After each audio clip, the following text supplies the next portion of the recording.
Are we going to get hung up on the Sabres again today, the press conference? And I think maybe, especially given the dearth of events. Right. Tomorrow it may feel like there's a lot less going on than there is today, because at least they did talk today, and that, that often backfires. Usually generates a response. I'm walking around since about 11:30 today thinking about what a list of the worst run sports franchises in North America might look like, and how highly the Sabres would rate on such a list. It's tough because you don't really follow the other teams day to day. We're not watching draft news conferences for the Colorado Rockies. At least I'm not. I don't know. You may find time. I don't know. But, man, it needs to be said every day, maybe every hour, maybe every segment, that it is incredible that he still has that job. I feel like we're being gaslit to an extent, to the point where I feel like a ghoul continuing to say it. He seems like a nice enough guy. I've enjoyed talking to him, away from the radio and even on the radio, plenty of times. So, I'm not judging him as a dude, but it is incredible that he still has this job. He's going into year 6. And, we're not making any changes on the coaching staff. Lindy knows what he's doing. He's been at this a long time. Well, you should have heard Eric Stahl in our meetings today. What are we doing? It just... But you feel... I feel myself. I don't know. You can feel however you want out there. There's probably people out there that want me to calm down, and probably people out there that want me to go even harder than I would ever dream of going. It's like way more the latter. Yeah, I think. Probably. But who could criticize anybody right now for being tolerant? It's like the thing is intolerant. It's so far gone that everyone, I think, out here mostly agrees. I can't believe he still has that job. And that you don't even feel like you should say it anymore. But it should be said a lot. Because it is just recklessly careless that he still has the job. Going into a sixth season here. It's incredible. It's incredible. Okay. Well, yes. I had a bunch of different reactions to earlier, and my most frustrated area is the idea. It was the quote about, feeling sorry for the fans because they get fed misinformation. And I would just politely want to ask, I think I used to say this about Regier, how I feel like he's in a cocoon, but as somebody on a much smaller scale that has to live with criticism from people you don't know and maybe are uninformed, it can get to you. And I wanted for Darcy to sort of, for him, not as a friend or anything, but just for himself, to be able to find a balance between listening to it and accepting, you're not beyond reproach. I'm not, he's not, nobody is. So you'd want that person to hear the criticism, whatever it is, but not be subject to it necessarily. Just be sort of aware of it. Have an idea about what your fans, people you don't know, are saying about you. I think that's probably good to know. And when Adams went in on, it wasn't even a question about Samuelson. It was a question about Peterka. He volunteered the information. He got a question about Peterka, and sounded to me like he's gone. Peterka's gone. 100%. Because he wouldn't say the thing he said about Tuck wants to be here. Right. I don't think it's good for me to answer this. Okay, well, guess what? We're not stupid.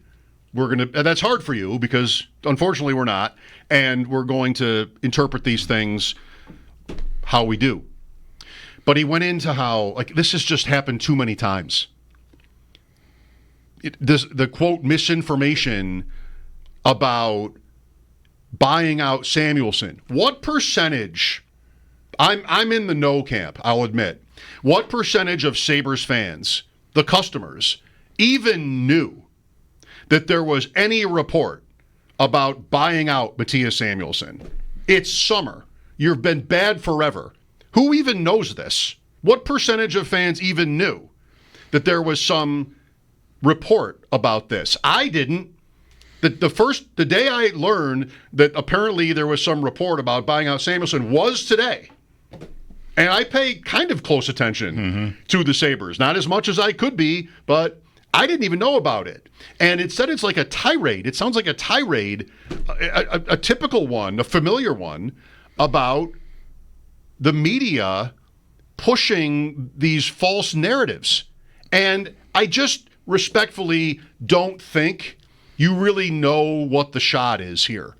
Because, I mean, as I tweeted, imagine framing your idea of having sympathy for the fans in this way. The reason you feel bad for Sabres fans is actually not the franchise's total irrelevance on like the sports scene, it arguably being the worst run franchise in sports. No, it's not that. It's not the results. It's that you have to listen to if there's a name here I should use, I will, but I really don't want to, because I don't think these media people, whoever he's talking about or implying here, are like trying to do a dishonest job. They're not trying. They're not. There's no. Who would care enough about the Sabres to do a hit job on the Sabres? Like they barely even rate. So I don't think anybody's doing it purposely. Maybe I'm wrong there. It's just like, imagine framing sympathy for the fans this way.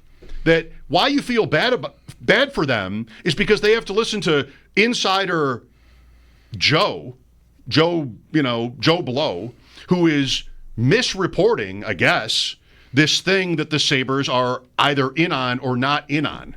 How out of touch can you be if you are doing that, if you are thinking that, let alone failing to restrain yourself from saying it in public? Like, I think this is maybe everybody. McDermott, Bean, everybody. I mean, I know some of these examples just privately where they cannot believe this report, this rumor that has gotten out that they think portrays them falsely. Like that, fine. I mean, that is going to happen. A lot of people care about your team, even the Sabres. But to like be so thin-skinned that you would, after 14 years of no playoff appearances, after 18, 19 of not even winning a single round, that's worse almost, after this in Adams' case, being the GM of the team for 5 years and getting nowhere. They're no better than they were when he walked in, and they never even had a spike in the 5 years. How can you just miss the point so badly that what you end up coming out with is, yeah, actually, we never had this conversation about Samuelsson. So what if you did? You know what a serious team would do? Talk about that. They would talk about everything. Right. They would actually maybe have one, which he denied having, which, how is that in your mind something you want people to know? Actually have one conversation about eradicating a player from your roster with a big contract for a long time that maybe isn't even getting the job done. Like, you wouldn't even want people to think that you would discuss that? How bad is that? The palm trees, it was, if I owned the Sabres, if I were his boss, I would never want that, because all you're doing is making it all harder. All you're doing is basically you sound like you're making excuses, and you're telling the world, who wasn't even paying attention to you in the first place, that, yeah, you know what, I can't build a good team. Yeah, it's not fair. You're enhancing what is, legitimately a problem at some level. But he wasn't wrong. Right. He wasn't wrong right. when saying that, yeah, we have these disadvantages to varying degrees. Okay, we get it. I don't really want you to, you work for me, I really don't want you to advertise it, but we kind of all know it already, and it's not like he's wrong. This, though, is just such a bad look. Like, this is you didn't even ask me about this, but I want you to know there's one reporter that got it wrong one time, and that's not fair, and I feel sorry for my fans, for our fans, for having to listen to it. What is he even talking about? Right. Who cares? If your fans, 100% of your fans, instead of like 8%, knew that there was some report that you were talking about buying out Samuelsson, and they care enough about the team to have like followed it, and they saw the Jersey game, or they heard about it the next day, and he's like, yeah, I don't know what happened. But my one job here, I didn't do it. Sorry.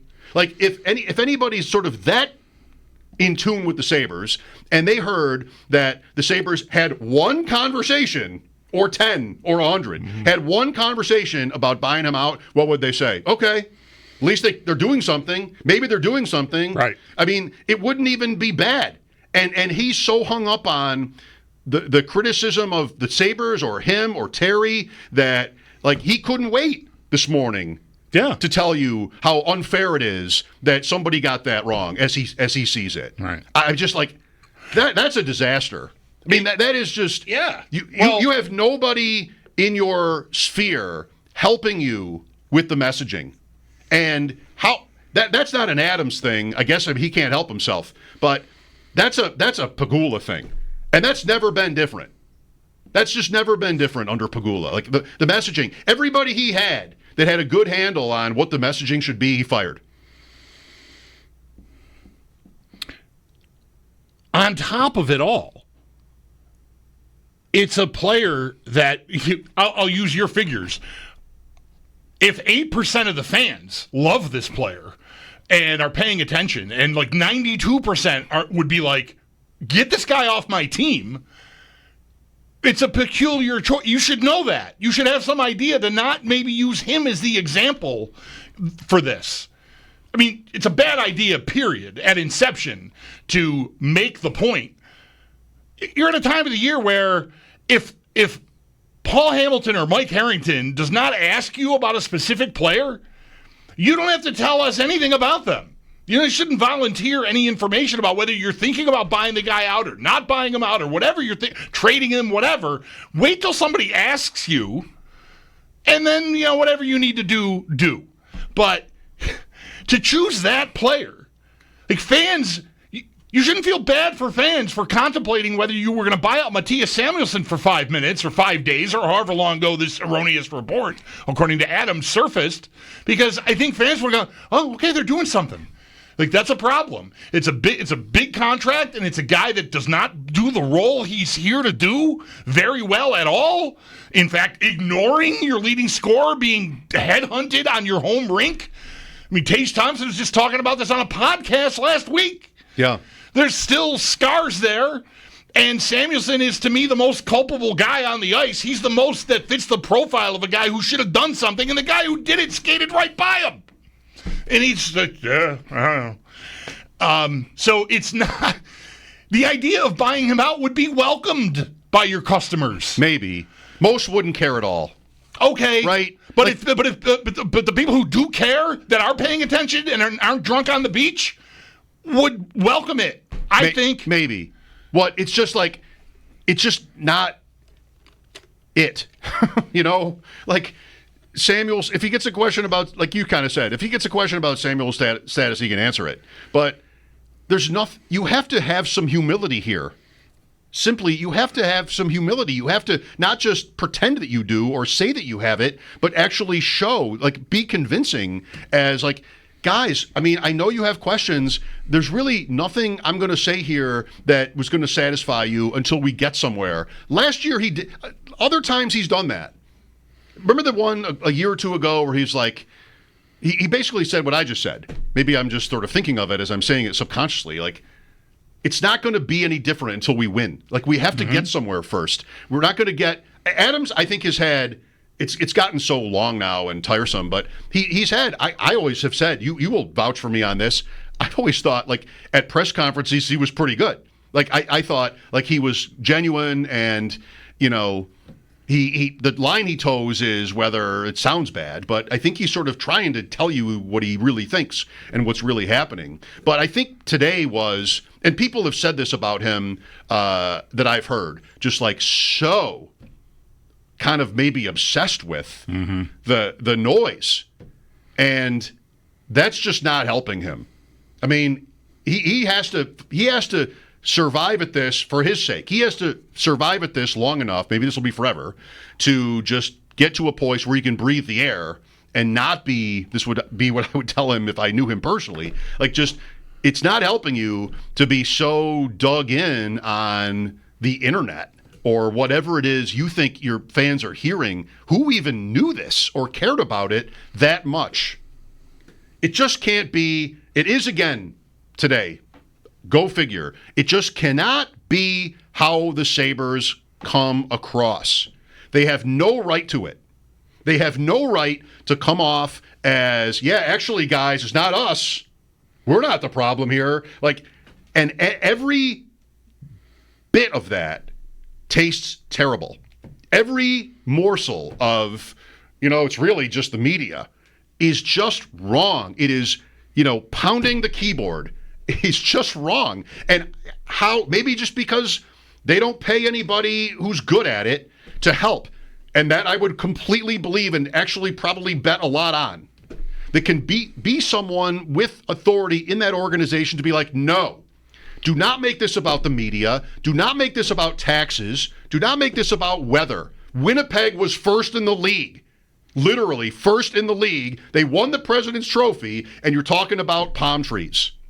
How does he not have somebody in a major league, quote, major league sports operation to rein that in? I mean, how is that even real? And it happened, and now we've got this, and it should be about the draft. It should be about prospects. It should be about, the good things. You want to sort of, what did I say yesterday all day? If the Sabres want to be aggressive, they should be telling everybody that all the time. That's what fans want, because it's not even a matter of rebuilding versus pushing anymore. They can't rebuild anymore. It's been too long. They're not going to be subject to the same standards as a sort of a normal team would, because it's been 14 years and everybody has to settle for, go for it. Even me. Like, I always want to back up. I don't say that as, to flatter myself. I always want to back up. I always want draft picks. I always want prospects. You want to win a championship or you want to suck? But the Sabres, the people can't afford that. They don't have a choice.